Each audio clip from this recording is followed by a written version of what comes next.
नमस्कार दोस्तों, मैं हूं नीलेश और एग्जाम गुरुजी के 28 और 29 मार्च में मध्य प्रदेश के साथ साथ राष्ट्रीय और अंतर्राष्ट्रीय खबरों के करंट अफेयर्स में आप सभी का स्वागत है।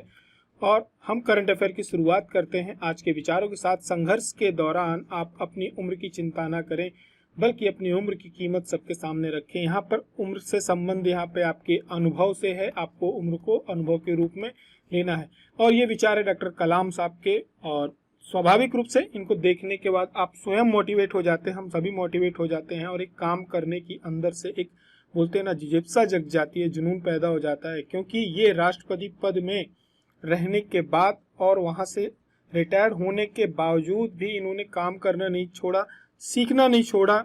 और इनके अंदर जो एक बचपना था, या बोलते हैं एक जो बच्चे वाली एक इमेज थी उनकी, या उनके अंदर जो एक जिज्ञासा थी उन्होंने, क्योंकि बच्चों के अंदर सबसे ज्यादा जिज्ञासा होती है और कलाम साहब ने कभी भी अपनी जिज्ञासा को शांत नहीं होने दिया। तो उन्होंने अपने उम्र के पड़ाव से बहुत आगे गए और हम सभी के लिए प्रेरणा स्रोत हैं। और इन्हीं प्रेरित वाक्यों के साथ शुरुआत करते हैं। हमने पिछले करंट अफेयर्स में क्या देखा, क्या पढ़ा, और आप सभी को टेंशन नहीं लेना है, क्योंकि जो करंट अफेयर मैं दो दो दिन का लेके आ रहा हूँ। खबरें बहुत ज्यादा नहीं रहती हैं। मध्य प्रदेश में भी एक एक खबर ढूंढना बड़ा कठिन काम है। मुश्किल से एक या दो, कहिए तो एक दो न्यूज से ऊपर तो रहती ही नहीं करंट अफेयर्स लाइक, कभी कभी एक भी नहीं रहती है। क्योंकि अब चुनावी वर्ष है तो गवर्नमेंट के ज्यादातर फोकस, उनका जो भी योजनाएं हैं उनने बजट में घोषणा कर दी, सर्वेक्षण में घोषणा कर दी। अब ज्यादा से ज्यादा उनका एक तरह से आप कहीं चुनावी माहौल है, तो विजिटिंग या बाकी चीजें चल रही हैं। तो हमें क्या ज्यादा अनावश्यक खबरों पे नहीं जाना है, समय बर्बाद नहीं करना है, क्योंकि आपके पास एमपीपीएससी के लिए अब ज्यादा समय नहीं बचा है। तो अनावश्यक रूप से यहाँ वहां मत भटकिए, जो भी आपके पास है उसको पढ़िए। और करंट अफेयर्स के लिए बहुत ज्यादा बिल्कुल भी मत परेशान होइए। इस माह का हमने जनवरी का भी पूरा करा दिया था मंथली, फरवरी का भी करा दिया था, मार्च का भी आपका करंट अफेयर मंथली आप सभी को जैसे ही हिंद होगा अगले 1 से 2 दिन के अंदर मिल जाएगा। यानी अगला जो करंट अफेयर आएगा वो पूरा मार्च संपूर्ण का आएगा, जिस प्रकार से हमने फरवरी और जनवरी का किया था। इसके अलावा मैंने आपको मध्य प्रदेश ईयरली पूरा करा दिया है, जो कि प्लेलिस्ट बन चुकी है, वो आपको वहां मिल जाएगा। बजट भी करा दिया है। और इससे बाहर करंट अफेयर्स आपका एक आध क्वेश्चन हो सकता है कहीं से खोजी हिसाब से ढूंढ ली जाए तो अलग बात है, पर जाना नहीं चाहिए। हमारा इतना इतना अनुमान है या कहीं एक्सपीरियंस है वो ये कहता है। लगभग हमने सब कुछ कवर करने की कोशिश करी है। और करंट अफेयर्स जो आपके आएंगे पेपर में, वो हम मानकर चल रहे हैं कि अप्रैल तक के आपके करंट अफेयर होंगे, विशेषकर 15 अप्रैल तक के। मोटा मोटा यहाँ तक का करंट अफेयर आपका जो अगला पेपर होने वाला मई में, वहां तक आने की संभावना है। 15 से 20 अप्रैल तक का करंट अफेयर ये कर सकते हैं। तो यहाँ पर ये रहेगा, आपको एग्जाम गुरु जल्द ही ईयरली पीडीएफ लॉन्च करेगा, जिसमें हम अब मार्च से अप्रैल तक का पूरा करंट अफेयर आपको कवर करेंगे। और पीडीएफ एग्जाम गुरुजी के ऐप पे उपलब्ध रहेगी, आप उसको वहां से ले सकते हैं। ठीक है। इसके अलावा मंथली करंट अफेयर लगातार चलेंगे और आपके एग्जाम के पहले तक पूरा करंट अफेयर आपको करा दिया जाएगा। तो इधर उधर भटकने की जरूरत नहीं है। छोटा सा सेशन हम रखते हैं, 5 से 6 क्वेश्चन होते हैं, कोशिश करते हैं 5 रहे, इतने में आपका काम हो जाएगा। तो कोंकण किन दो देशों के बीच होने वाली द्विपक्षीय युद्ध अभ्यास है, तो ये भारत और यूके के बीच में है। अभी विश्व खुशहाली रिपोर्ट जारी की गई थी, बहुत डिटेल में बात कर ली थी। 126वें नंबर पर है भारत। और एशिया का सबसे बड़ा 4 metre international liquid mirror telescope लगाया गया है, यह उत्तराखंड के चमोली पे लगाया गया है। एशियाई बिलियर्ड्स चैंपियनशिप, जब भी बिलियर्ड्स की बात होती है तो पंकज अडवाणी का नाम सीधे दिमाग में आ जाता है। भारत की पहली महिला हॉकी खिलाड़ी है रानी रामपाल, इनके नाम पर एक हॉकी स्टेडियम उत्तर प्रदेश के बरेली में रखा गया है। मध्य प्रदेश में पद्मश्री से सम्मानित हुई है जोधैया बाई बैगा, इनको 2 पुरस्कार मिल चुके हैं। नारी शक्ति पुरस्कार छोटा पुरस्कार नहीं होता, वो बहुत बड़ा पुरस्कार होता है। या आप एक तरह से ये कह सकते हैं कि महिलाओं के क्षेत्र में सबसे बड़ा सम्मान होता है, माननीय राष्ट्रपति के द्वारा सम्मानित किया जाता है, वो भी मिल चुका है। साथ में पद्मश्री भी सम्मानित हो चुकी हैं। प्रदेश के सरकारी स्कूल में पढ़ने वाले विद्यार्थी जो एमबीबीएस और बीडीएस में एडमिशन लेंगे नीट के माध्यम से, उन्हें 5% का सीट्स उनकी क्या रहेंगी, रिजर्व रहेंगी। मुख्यमंत्री युवा कौशल कमाई योजना एक नई योजना चली है। इसमें युवाओं को हर माह 8,000 रुपए की राशि दी जाएगी। ईट राइट चैलेंज प्रतियोगिता में इंदौर जो है सम्मिलित नहीं है, बाकी के टोटल हमारे 11 जिले जो हैं इसमें टॉप में आए हैं। भोपाल रहा है, जबलपुर रहा है, ग्वालियर रहा है, ये सभी जिले रहे हैं। वहां पर मैंने आपको डिटेल्स में बता दिया था। टीबी के मामलों में कमी लाने के लिए मध्य प्रदेश के 11 जिले पुरस्कृत किए गए हैं। आगे की तरफ बढ़ेंगे इससे पहले आपको बता दें कि यदि आप एमपीपीएससी का मेंटोरशिप प्रोग्राम ज्वाइन करना चाहते हैं, 45 डेज में आप अपना सिलेबस कैसे कंप्लीट करें, आपके डेली के टारगेट क्या होने चाहिए, आपको इसके साथ एक फ्री की टेस्ट सीरीज मिलती है जो कि 499 की है और 997 का ये कोर्स है और साथ में आपको एक गाइडेंस प्रोग्राम भी इस पे चलता है। शुरुआत करेंगे राष्ट्रीय अंतर्राष्ट्रीय खबरों की। तो सबसे पहले निकहत किस राज्य की रहने वाली हैं? निकहत जरीन अभी इन्होंने गोल्ड जीता है और ये रहने वाली है तेलंगाना की और बहुत उभरती हुई खिलाड़ी है। इन्होंने मैरी कॉम के रिकॉर्ड की लगातार 2 स्वर्ण पदक जीतने की बराबरी कर ली है। साथ ही में क्योंकि जो हमारे यहाँ की मैरी कॉम है, इन्होंने टोटल जो वर्ल्ड चैंपियनशिप है उसमें 6 गोल्ड जीते, 2 लगातार जीते थे, उसकी बराबरी इन्होंने कर ली है। 6 गोल्ड से अभी ये दूर है। और निकहत जरीन है, इन्होंने अभी जो दिल्ली में विश्व महिला मुक्केबाजी चैंपियनशिप चल रही है उसमें 50 किलोग्राम के वर्ग में वियतनाम की गुएन थो टैम थी, इनको हरा करके विश्व चैंपियनशिप जीता है। और भारतीय मुक्केबाजी में इन्होंने क्या किया है, टाइम के खिलाफ जो पहले क्या था कि विश्व चैंपियनशिप फाइनल में पहुंचने वाली है जो खिलाड़ी थी गुएन टो थैम, ये वियतनाम की पहली महिला मुक्केबाज है। तो हो सकता है कभी कभी पेपर घुमाने के लिए पूछ लिया जाता है, एक आध बार पीएससी में पूछा भी है कि किसको हरा करके पहुंची है, तो हमें ये ध्यान रखना है क्योंकि ये भी जो है पहली महिला मुक्केबाज है वियतनाम की जो कि वर्ल्ड चैंपियनशिप में फाइनल में पहुंची है। तो हो सकता है आपसे एक बार पूछ लिया जाए तो वियतनाम को हरा करके पहुंची है, ध्यान रखना है। इसके पहले निकहत जरीन ने 2 स्वर्ण पदक अपने नाम करने वाली केवल दूसरी भारतीय महिला मुक्केबाज थी। इसके पहले कौन था? मैरी कॉम थी और इन्होंने इनके रिकॉर्ड की क्या कर ली है, बराबरी कर ली है और मैरी कॉम ने 6 स्वर्ण जीते थे। आगे की तरफ बढ़ेंगे, लवलीना बोरगोहेन, इन्होंने विश्व महिला मुक्केबाजी चैंपियनशिप में कौन सा पदक जीता है? तो इन्होंने जीता है गोल्ड। लवलीना को आप जानते होंगे, जब आपने दी ओलंपिक पे नजर रखी होगी तो इन्होंने ब्रॉन्ज मेडल जीता था 69 केजी के उस पे, लेकिन अब ये क्या है 75 किलोग्राम के इन्होंने फाइनल ऑस्ट्रेलिया की कैटलेरा पार्कर इनको हरा करके जीता है। और साथ ही में लवलीना विश्व वर्ल्ड चैंपियनशिप में स्वर्ण जीतने में क्या रही हैं, सफल रही हैं और ऑस्ट्रेलिया के इन्होंने 4-3 से हरा। इसके पहले 2018 और 19 में ये कांस्य पदक जीती थी, गोल्ड नहीं जीत पाई थी। और अपने आगे भारत के मुक्केबाजों की बात करें महिलाओं में तो लगभग 48, 50, 75, 81 जितने भी किलोग्राम थे भारत ने कुल 4 गोल्ड जीते हैं। ठीक है, इसके अलावा नीतू घड़गस है, फिर स्वीटी बोरा है, निकहत जरीन है, लवलीना बोरगोहेन, इन सभी ने क्या जीता है, गोल्ड जीता है। आगे की तरफ बढ़ेंगे, बात करेंगे प्रश्न क्रमांक 3 की, अरावली ग्रीन प्रोजेक्ट। ठीक है, निम्न में से कौन सा राज्य सम्मिलित यहाँ पर बात हो रही है, नहीं है।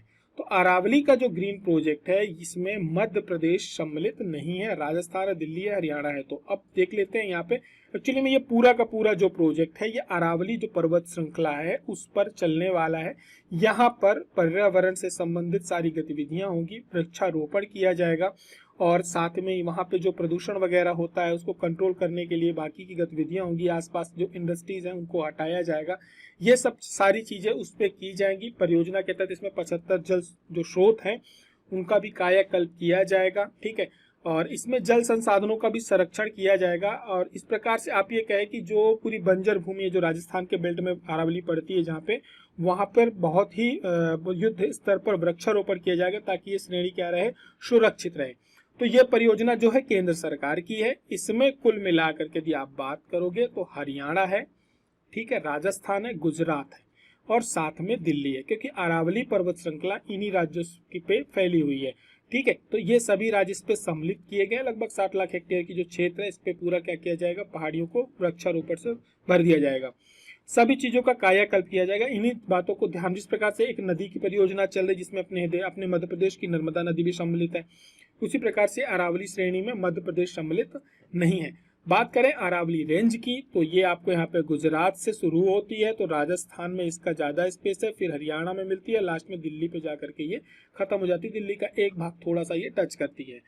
ठीक है, इसकी शुरुआत जो थी हिम्मतनगर से लेकर के दिल्ली तक लगभग 700 किलोमीटर तक की है। इसका जो सबसे ऊंचा शिखर हमसे अक्सर बार पूछा जाता है अरावली का, क्योंकि सबसे पुरानी रेंज है, तो इसके बारे में पूछा जाता है, हम लोग बोलते हैं ना माउंट आबू। माउंट आबू कहाँ पर है, राजस्थान में एक हिल स्टेशन है और गुरशिखर है, वहां पर इसकी सबसे ऊंची चोटी है। माउंट आबू में जो गुरशिखर चोटी है वो सबसे ऊंची चोटी है, इसकी 1722 मीटर की है और वहाँ पे ब्रह्म कुमारी का आश्रम भी है माउंट आबू में, उसकी वजह से भी काफ़ी फेमस है और जैनों के मंदिर भी है वहाँ पर। अब इसके अलावा बात करें तो ये इसका निर्माण भारतीय उपमहाद्वीप प्लेट के यूरेशियन प्लेट की मुख्य भूमि से टकराने के कारण हुआ था। कार्बन डेटिंग के अनुसार अरावली रेंज में तांबे और अनधातुओं का खनन 5वीं शताब्दी से पूर्व किया गया था। इसकी जो ऊंचाई है 300 से 900 मीटर के बीच में है।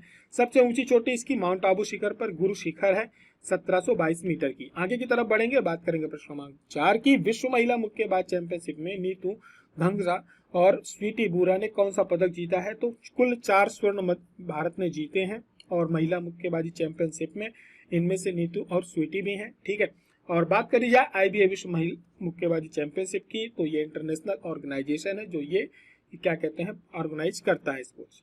ठीक है, आगे की तरफ बढ़ेंगे, बात करेंगे प्रश्न क्रमांक 5 की। निम्न में से कौन इसरो द्वारा लॉन्च किया गया सबसे भारी रॉकेट है? तो इसका राइट आंसर होगा LMV-3। ठीक है, तो ये क्या हुआ, हमारे यहाँ का जो भारतीय अंतरिक्ष अनुसंधान संगठन है यानी इसरो, इसने आंध्र प्रदेश के श्रीहरिकोटा में सतीश धवन अंतरिक्ष केंद्र से 36 उपग्रहों के साथ सबसे बड़ा लॉन्च किया है, जो कि LVM-3 लॉन्च व्हीकल मार्क 3। अब ये है क्या, इसका उद्देश्य क्या है? इसमें जो सैटेलाइट्स भेजे जाएंगे ये एक प्राइवेट जो इंस्टीट्यूशंस है उसके लिए लॉन्च किया गया। इनका ये केवल 36 ने, इसके पहले आपने सुना होगा कि 2022 में भी 36 उपग्रह भेजे गए थे। ठीक है, 2022 में भी आपने सुना था 36 उपग्रह एक साथ भेजे गए थे। टोटल क्या है कि जो ये वन वेब है, एक ऑर्गेनाइजेशन है, ठीक है, प्राइवेट कंपनी है, तो इसमें क्या है टोटल इन लोग को 72 भेजने थे, जिनमें से इन्हें 36 पहले इसरो के साथ भेज लिए थे। 36 जो थे ये रसिया के साथ भेजने वाले थे, लेकिन वहां पर युद्ध की और रसिया यूक्रेन के युद्ध के कारण रसिया ने इनको भेजने से मना कर दिया, क्योंकि वन वेब में सम्मिलित है कौन? एक तो इंडिया है, आपका इंडिया से कौन है? भारतीय एंटरप्राइजेस समूह है। कौन सा? एयरटेल। ठीक है, जो एयरटेल है इस एक ऑर्गेनाइजेशन जुड़ा हुआ जो भारत का है। इसके अलावा इसमें ब्रिटेन के और कुछ बाहरी जो देश है उनके भी क्या कहते हैं इंस्टीट्यूशन सम्मिलित थे। प्राइवेट कंपनी थी जो थी वो इसमें वन वेब में साथ में थी, जिसकी वजह से ब्रिटेन के सम्मिलित होने की वजह से रसिया ने इसकी लॉन्चिंग को क्या कर दिया, मना कर दिया, और इसरो ने इसको फिर लॉन्च किया है। और इसका उद्देश्य क्या है वन वेब का? जो ये 72 उपग्रह भेजे गए हैं, सैटेलाइट के थ्रू क्या करना है? इंटरनेट प्रोवाइड करना। अभी हम लोगों को क्या फाइबर चल रहा है, फाइबर ऑप्टिक्स के थ्रू भेजा जा रहा है। ठीक है, तो अब क्या होगा, ये फाइबर की जरूरत नहीं पड़ेगी। सैटेलाइट्स के थ्रू हम कहीं भी रहेंगे तो हमें क्या रहेगा, इंटरनेट हमें उपलब्ध रहेगा। जिस प्रकार से स्काईलाइट किसके द्वारा है, जो कि एलन मस्क की कंपनी है, वो भी सैटेलाइट के थ्रू इसने यूक्रेन में लोगों को इंटरनेट प्रोवाइड किया था। तो ठीक उसी प्रकार से एयरटेल ने भी इसमें काफी मेहनत करी है और इनका टारगेट है कि हम सैटेलाइट के थ्रू सभी जगह पे क्या करेंगे, इंटरनेट प्रोवाइड करेंगे। इन्हीं उद्देश्यों के साथ ये रॉकेट छोड़ा गया है। ठीक है, भारतीय अंतरिक्ष अनुसंधान की बात करें तो इसकी स्थापना 15 अगस्त 1969 को हुई थी। यह भारतीय राष्ट्रीय अंतरिक्ष एजेंसी है, पता है हमें। मुख्यालय कहाँ पर? बेंगलुरु में है। अध्यक्ष कौन है? एस सोमनाथ है। करंट अफेयर में आगे की तरफ मध्य प्रदेश में पहुंचने से पहले आपको बता देते हैं कि यदि आप एमपीपीएससी प्रीलिम्स का कोर्स ज्वाइन करना चाहते हैं तो आपको इस कोर्सों के साथ नोट्स साथ में मिलते हैं। प्री के कोर्स के साथ प्री के नोट्स, मेंस के कोर्स के साथ आपको मुख्य परीक्षा के नोट्स उपलब्ध रहते हैं। ज्यादा जानकारी नीचे दिए गए नंबर पर मिल जाएगी, या तो प्ले स्टोर से आप ऐप डाउनलोड करके वहां से भी परचेज कर सकते हैं। आगे की तरफ बढ़ते हैं और शुरुआत करते हैं हम मध्य प्रदेश के करंट अफेयर्स की। तो अंतरराष्ट्रीय खाद्य प्रसंस्करण ODOP एक्सपो 2023 का आयोजन कहाँ किया गया है? तो इसका जो आयोजन किया गया है ये भोपाल में किया गया है और ये क्या करवाया गया? उद्यानिकी खाद्य प्रसंस्करण विभाग के द्वारा। यहाँ पर बागवानी से संबंधित लोगों को जानकारियां दी जा रही हैं। आपको बस ये याद रखना कहाँ कराया गया है, तो ये याद रखना है कि ये भोपाल में कराया गया है। ठीक है, तो किस विभाग के द्वारा कराया गया है? तो ये उद्यानिकी एवं खाद्य प्रसंस्करण विभाग, जो उद्यानिकी मंत्रालय है उसके द्वारा, विभाग के द्वारा कराया गया है। यहाँ पे लोगों को हॉर्टिकल्चर से रिलेटेड जो भी समस्याएं होती हैं, नया क्या क्या किया जा सकता है, किस प्रकार से, क्योंकि वन डिस्ट्रिक्ट वन प्रोडक्ट में हॉर्टिकल्चर में आता है, तो उसमें क्या क्या नई चीजें की जा सकती हैं, उत्पादन किस प्रकार से बढ़ाया जा सकता है, बीज कैसे अच्छे उपलब्ध होते हैं, कैसी जानकारी होती है, ये सारी चीजें उस पर की जाती हैं। बहुत डिटेल्स में हमें नहीं जाना है, हमें बढ़ना है प्रश्न क्रमांक 7 की तरफ। सबसे अच्छा प्रश्न आज का यदि कोई है तो वो ये है, आंचल कुंड धाम किस जिले में है? आंचल कुंड धाम किस जिले में है? तो इसका राइट आंसर होगा छिंदवाड़ा। ज्यादा जानकारी के लिए पिछले जितने भी एग्जाम्स अभी तक एमपीपीएससी ने लिए हैं या व्यापम के चल रहे हैं, आप सभी के पास टेलीग्राम में जो एग्जाम चल रहे हैं व्यापम के, जो छात्रों को याद रहते हैं, आप सभी लोगों को याद रहते हैं, बोलते हैं ना वो श्रुति आधारित एक तरह से कह सकते हैं, अभी जानकारी सामने आ रही है कि एक ने कान में सुना या दिमाग में याद रखा, उसको आकर के बाहर बताया कि ये प्रश्न आए थे। तो ठीक है, तो स्मृति आधारित जो अभी तक पेपर हमने देखे हैं, ठीक है, तो उस पे ये पाया है कि मंदिर और इस प्रकार की जो चीजें हैं, कोई दैव स्थान है या कुछ टूरिस्ट प्लेस है, महल है, ये सारी चीजें बहुत ज्यादा पूछी जा रही हैं और नई नए क्वेश्चंस वहां से बन करके आ रहे हैं, जो मैं आपको पिछले लगातार 6 महीने से बोल रहा हूँ। और हमने प्रैक्टिस भी आपकी कराई है पिछले काफी सारे करंट अफेयर्स में कि ज्यादा से ज्यादा आपको क्वेश्चन हमने ढूंढने की कोशिश करी है। तो बहुत सारे प्रश्न, कई प्रश्न तो हमने आपको करंट अफेयर में करा दिए, तो वो भी वहां पर आए हैं और आपने क्लेम नहीं किया है, लेकिन आए हैं, आप निश्चिंत रहो। वो आप सभी को जो लगातार करंट अफेयर से जुड़े हुए हैं उन्हें सभी को ध्यान से आपने देखा होगा, तो आप सभी को ध्यान में आ जाएगा कि ये प्रश्न मैंने कई बार आपको दिए हैं या इनसे रिलेटेड प्रश्न दिए हैं और आपके माध्यम से वो जानकारी बाहर आई है। तो आंचल कुंड धाम क्या हुआ था, अभी खबरों में इसलिए बना हुआ था क्योंकि जो भारत के गृह मंत्री हैं अमित शाह अपनी चुनावी उसमें क्या कहते हैं कार्यक्रम में आए हुए थे और इन्होंने क्या छिंदवाड़ा में सभा करी थी। छिंदवाड़ा में सभा में के बाद क्या हुआ था कि ये जो हमारे यहाँ आदिवासी समाज का एक देव स्थान है, उनकी जो आस्था का केंद्र है आंचल कुंड, ठीक है, ये आता है आपका छिंदवाड़ा के हरई विकास खंड में आता है और वहां पर इन्होंने क्या किया था, विजिट किया था और दर्शन करे थे वहां पर।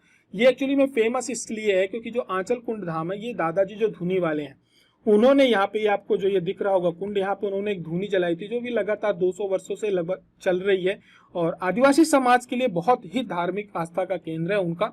और इनके बारे में कहा जाता है कि ये जो स्थान था वो कंगाल दास बाबा जी हैं, ये उनका था। कंगाल दास बाबा जी का एक जो स्थान है, देव स्थान है इनका, सतना डिस्ट्रिक्ट में भी आता है, सतना डिस्ट्रिक्ट में आता है, रामपुर तहसील पे, और वहाँ पे जनार्दनपुर एक जगह है, वहाँ पर भी आता है, कंगाल दास बाबा हैं, इनका स्थान वहाँ भी आता है। तो ये वहाँ पर थे और इन दादाजी धुनी ने क्या है कि यहाँ पर उनकी जो बोलते हैं एक तरह से उनको मान्यता दी थी इनकी तपस्या को, तो यहाँ पर एक वो जो मान्यता है वो आगे चल करके लोगों की आस्था का केंद्र बन गया। और विशेष बात यह है कि यहाँ प्रत्येक 1 जनवरी को यहाँ पर एक मेला लगता है, लेकिन जो विशेष मेला है यहाँ पर ये 14 जनवरी को मकर संक्रांति में और जो 30 जनवरी को शिष्य सम्मेलन आयोजित किया जाता है। ये काफी लंबा कार्यक्रम चलता है यहाँ पर और महाशिवरात्रि के साथ यहाँ पर एक नौतपा साधना होती है। ये कार्यक्रम भी आपसे प्रश्न पूछा जा सकता है कि नौतपा साधना इनमें से किस जगह पर होती है, क्योंकि यहाँ का एक विशेष प्रकार का आप ये साधना का समय होता है। और यहाँ पर जो गुरु पूर्णिमा में मेला लगता है, बहुत ही युद्ध स्तर पर यहाँ पे काफी सारे लोग आते हैं, तो बहुत बड़ी आस्था केंद्र है। उन्होंने यहाँ विजिट किया है जिसकी वजह से खबरों पे बना हुआ था। आप सभी को याद रखना है आंचल कुंड धाम ये छिंदवाड़ा जिले में आता है। विकास खंड मेरे हिसाब से नहीं पूछना चाहिए, पर हर्रई आप थोड़ा सा दिमाग में रहे तो याद रखना है।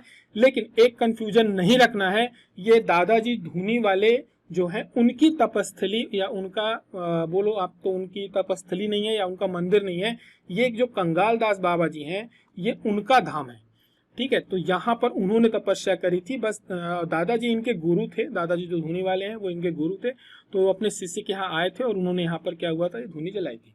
आगे की तरफ बढ़ेंगे, बात करेंगे प्रश्न क्रमांक 8 की। थोड़ी बहुत मेरी जानकारी हो सकता है गलत हो, तो आप सभी को यदि कोई छिंदवाड़ा से जुड़ा हुआ है और क्योंकि हमने पढ़ने के आधार पे यहाँ वहाँ जो न्यूज़पेपर्स हैं उनमें पढ़ा था, उसी के आधार पे आपको जानकारी शेयर करी है। यदि आप छिंदवाड़ा से हैं और आपको वहाँ के बारे में कुछ और विशेष जानकारी है या मेरी जानकारी गलत है, तो आप उसको नीचे कमेंट बॉक्स में करेक्ट कर बिल्कुल उसको करेक्ट कर दीजिए, हमारी जानकारी भी अपडेट हो जाएगी।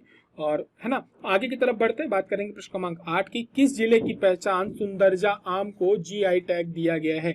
तो ये है रीवा जिले की आम है। तो पहले भी एक बार करंट अफेयर्स में पूछा जा चुका है।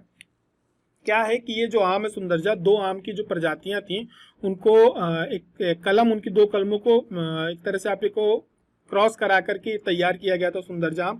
इसकी विशेषता ये है, ये अपनी खुशबू के लिए जाना जाता है, इसकी जो खुशबू होती है बहुत तेज होती है।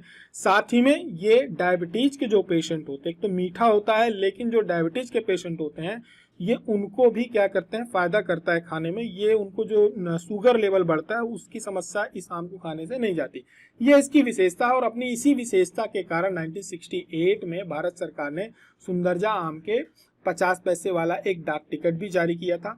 और आप सभी को आम का जो क्या कहते हैं अनुसंधान केंद्र है, आप सभी ने रटा हुआ है कि कहाँ पर है, गोविंदगढ़ में। लेकिन अब ये भी ध्यान रखना है कि जो कुठलिया फॉर्म है, ये फार्म हाउस है एक तरह का, यहाँ पे अनुसंधान होता है, ये भी गोविंदगढ़ के अंतर्गत ही आता है। यहाँ पर आम अनुसंधान केंद्र है, ये जो आम की प्रजाति है वो यहीं की है, ठीक है। और इसको जो है क्रॉस किसने कराया था, तो महाराजा मार्तंड सिंह है। इनकी दो उपलब्धियां विशेष रही, एक तो सुंदरजा आम, दूसरा सफेद बाघ। तो सफेद बाघ और सुंदरजा आम दोनों महाराजा मार्तंड सिंह का नाम आपको मार्तंड सिंह जूदेव का याद रखना है। और ये रीवा के महाराजा थे और गोविंदगढ़ पे इन्होंने क्या हुआ था, जो सफेद शेर है उसको भी जंगल में पाया था। और मध्य प्रदेश में बात करो तो 213 प्रजातियां आम की पाई जाती हैं, सुंदरजा इनमें से प्रमुख है। और मध्य प्रदेश पीएससी के 2019 में आपसे एक नूरजहां आम का प्रश्न भी आया था। गोविंदगढ़ को मिनी वृंदावन भी कहा जाता है। उसका एक कारण यह है कि यहाँ पर वृंदावन धाम है, एक मंदिर है जहाँ पर वृंदावन से लाई हुई मूर्तियां स्थापित की गई थी। साथ में महाराजा थे रीवा के, इन्होंने गोविंदगढ़ को अपनी ग्रीष्मकालीन राजधानी बनाकर रखा था। आगे की तरफ बढ़ेंगे, बात करेंगे प्रश्न क्रमांक 9 की। किस जिले की पहचान गजक को जीआई टैग दिया गया है, तो मुरैना की जो गजक है, जो कई बार हम लोग ग्वालियर सुनते हैं कि ग्वालियर की गजक, एक्चुअली में वो ग्वालियर बड़ा शहर हो जाता है, इस कारण उसका नाम ज्यादा हो जाता है, मार्केट ज्यादा बड़ा मिल जाता है, पर वास्तविक रूप से जो गजक फेमस है वो मुरैना की है। ठीक है, मुरैना और ग्वालियर आपस में लगे हुए हैं, 20-25 किलोमीटर की दूरी में है। तो मुरैना की गजक को जीआई टैग दिया गया है। ग्वालियर को लेकर कंफ्यूजन नहीं रखना है। लगभग 100 साल के आसपास से ऐसा माना जा रहा है कि यहाँ पर गजक बनाई जा रही है, तिल की बनती है, गुड़ और तिल का कॉम्बिनेशन होता है। आप सभी ने खाई होगी, नहीं खाई है तो जरूर खाएं, ठंडियां में बहुत फायदा करने वाली चीज है। तो अब ये इसका एक्सपोर्ट भी बाहर होता है। मुरैना की गजक, रीवा का सुंदरजा आम, इन दोनों को जीआई टैग दे दिया गया है। बढ़ते हम लोग प्रश्न क्रमांक 10 की तरफ। प्रश्न क्रमांक 10 है, विज्ञान मंथन यात्रा की शुरुआत कब हुई थी, तो जो विज्ञान मंथन यात्रा है इसकी जो शुरुआत हुई थी वर्ष 2007 में हुई थी। इसमें क्या होता है कि जो भी स्टूडेंट्स होते हैं सभी डिस्ट्रिक्ट्स में 8वीं से लेकर के 12वीं तक के लगभग 1000 विद्यार्थियों को चयनित किया जाता है। और भारतवर्ष के जितने भी वैज्ञानिक अनुसंधान केंद्र होते हैं, चाहे वह गन्ने का हो, कपास का हो, शक्कर का हो, ठीक है, किसी का भी हो, सभी जगह पर इनको क्या होता है, विजिट कराया जाता है, वहां से रूबरू कराया जाता है। उनको एक सीखने के लिए उन्हें बहुत कुछ मिल सकता है, क्योंकि ये सभी स्टूडेंट्स हैं, आगे चलकर यदि विज्ञान के क्षेत्र में अपना कैरियर बनाना चाहते हैं तो उन्हें वहां से क्या मिलता है, मोटिवेशन मिलता है। इन्हीं उद्देश्यों के साथ इसकी शुरुआत 2007 में की गई थी। आगे की तरफ बढ़ेंगे और हमने आपको पिछले दिनों प्रश्न दिया था कि प्रदेश में कितने मेगावाट बिजली नवकरणीय ऊर्जा से, रिन्यूएबल एनर्जी स्रोतों से बनती है। तो बात करी जाए तो पहले 491 थी, जो अब बढ़ करके 5875 मेगावाट हो गई है।